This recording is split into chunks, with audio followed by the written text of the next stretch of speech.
like to point out something, because now we live in a self-care kind of culture, and it's very important. Even if it's very important to be like self-aware, at the same time it has like individualistic connotation. The self-culture, like taking selfies, self-love, self-care, kind of self-obsessed, no? Self-obsessed, exactly. And we have to, because it's very dangerous to fall into the false self, because when you have a false self, you are trying to fulfill some kind of roles that you feel that the other people expect of you. And there are a lot of people complaining now with the people pleasing kind of things, because if you like act those roles, people will expect, like they will have higher expectations from you, because you are fulfilling those roles, and on some point when you spend time with yourself, you feel kind of empty, because you're like very confused of who you actually are, because you occupy those roles, but you ask yourself, who is Leon, who is the real Leon, because you lose track and sense of yourself in the end. Exactly, you lose sense of yourself.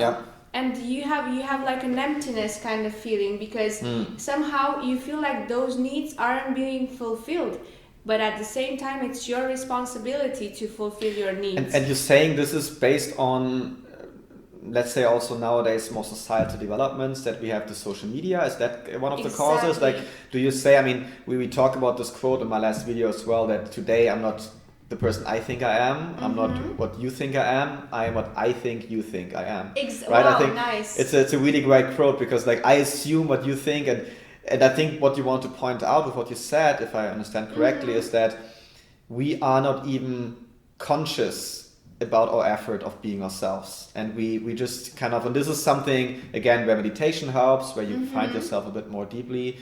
But again, we have this struggle of, at least how the apps are made. When you look at Instagram, when I use it, I don't feel I'm super here. I usually just scroll through it. Of course, sometimes I comment something. When I upload, I'm usually more there. But if it's just a Friday evening and I'm, coming after work, I'm just scrolling through, then, I'm not really aware. And I think this information goes right into your subconscious. And then you fall into this problem of what you described as, losing track of who you really want to be, right? Exactly. I mean, we all live in those social networking paradigm. We cannot we cannot swim against the the current, because I mean, we have to accept it's part of who we are. We just need to make like a smart usage of it. I mean, just like I'm reading sometimes a horoscope, I don't always need statistics and science to prove. Sometimes I just read for pleasure. Okay. And I give myself time to look for to something that gives me pleasure, like some kind of reading that does not require my 100% concentration, but because I'm free to choose it, because I choose not to use my intellect as its most it's a different level they talk about. Different level, exactly. Sometimes I don't feel like watching like this, the most intelligent movie in the world. I just feel like watching some cheap kind of movie, because it relaxes me and it doesn't make me think a lot. And in my career, I use a lot of thinking. So sometimes I want to detach myself and to do things for entertaining. So it's, of course, you cannot be aware like 100% all the time. Not even the monks can be aware like 100%. And you never, with the meditation, people are very, very anxious the first days of meditation, because they are told that the meditation like takes you to a Zen state of mind, that you are nirvana, like nirvana kind of state of mind, that you can control the thoughts like clouds that are floating, and everything is like like in a how do you say, like in a fairy tale. And it's not. I think everybody struggles with trying to control the mind, because the mind, as I was saying, sometimes it's on survival mode, sometimes it's in fight or flight mode, because also when we choose to spend time alone, somehow we don't feel alone, because we choose to spend time with ourselves. But when the circumstances leave us with no other plans, this is because it was perfectly demonstrated for me in the corona virus lockdown. Yes.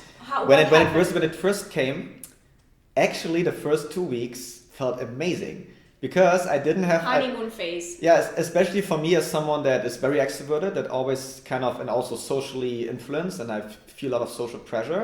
I'm a little anxious as well with friends, and comparing myself to other people as well. I'm fully in this mood as well, unfortunately. No, I think it takes a lot of courage to talk about it, because I'm a mentor and sometimes I'm anxious myself. Yeah, that's to normalize. It's very important. Yeah.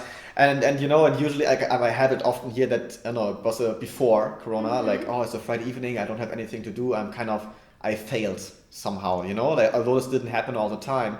But then when the Corona crisis came, everyone had to be at home. You could only be at home alone, so you didn't have any other choice. And it felt relaxing because there was no other feeling, oh, but other people do this now, or no, why don't I do this? No FOMO, exactly. So the first weeks felt really, really great. And then afterwards, of course, at one point it was getting stressful. But for me, this demonstrated really well how much we are, or I am at least, influenced by societal expectations. Because now, here in Barcelona, the restrictions are not that high. I still sometimes face those moments where I feel like, it's a Friday evening or it's a Wednesday evening. I see those type of friends do this with all the people, and I'm sitting here at home. What do I do wrong? Like, a bit exaggerated, but you see in this kind of example how much society influences in this point, right? Exactly. But so did you feel like the pressure to fill your agenda, your schedule? Yeah. Okay. Because also, so of course, I myself had to be at home, and I still, because we're still under, the perimetral confinement, or how do they call it here in Spain? So I also felt a lot of pressure, but also, when we are forced to spend time at home, we have to spend time with ourselves, because when we're inside, we're in our minds, people who are going through a big change in their lives, and they somehow feel the need to clean the flat, or to rearrange the things, because things are changing inside, and when things change on the inside, things change on the outside also. So when you're at home, you have to do a lot of inside. You have no other option. True. So I thought, of course I had my bad days, but I thought maybe it's the time that I never had to focus, on my personal development.